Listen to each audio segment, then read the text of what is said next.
welcome back to the Set of the Gloves Are Off. We will continue on with dump and change. And remember, guys, if you don't like one of these, you can dump it, change, move on to the next one. Next up, though, we've got B-dubs. Brian Wilson, Giants closer, favorite of mine and Streck's as well. He's calling Jeter out because Jeter has apparently said he is mentally or emotionally, and physically exhausted, and he will not play in the All-Star game.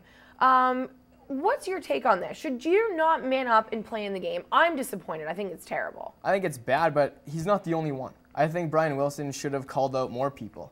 You know, I know Derek Jeter did do the 3,000 hits, and a lot of people probably, you know, Yankee fans were following him the whole way, and, you know, to see him, you know, get it in dramatic fashion with the home run was fantastic. But, yeah, you owe it, I think, to the fans to be at the game, the ones who have supported you throughout your whole career. Do you think you should play? Well, the other thing is, I mean, I'm a Yankee fan, and I like Jeter and everything like that, but I mean, I think he should be playing. We were talking about pressure before with Batista and stuff like this. Jeter isn't one of those guys that should feel it come All-Star game. It should be like a day off for him anyway. He should be out there having fun with the guys that he plays against, plays with. I mean, half that starting lineup's Yankee guys anyway because they're the best, like I said.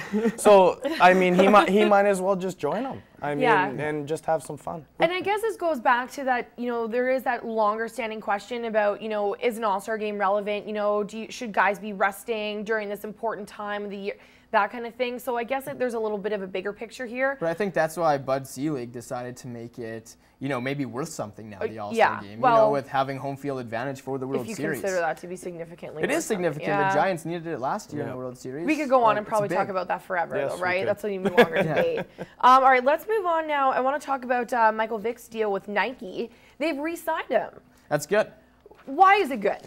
Well, a guy who goes to, you know, obviously his story with going to jail and everything like that, but you can just see, must be a changed guy. Has to be. But do you think it sends the wrong message?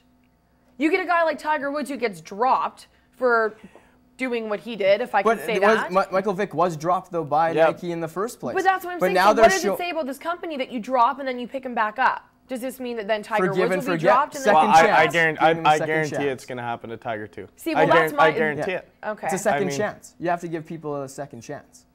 And do you think Tiger's deserving of a second? Like, my point is, if you do it for Vic, how do you not do it for Tiger? I think it's going to happen. If these guys get all this stuff put on them because they're superstars and all that kind of stuff, I mean, how many, you know, people out there have done the same things that they've done? It's just, I mean, and it's people not even, make mistakes. And it's not even what they've done on the field that is why they dropped them. Or their performance or anything like that. It's personal stuff, right?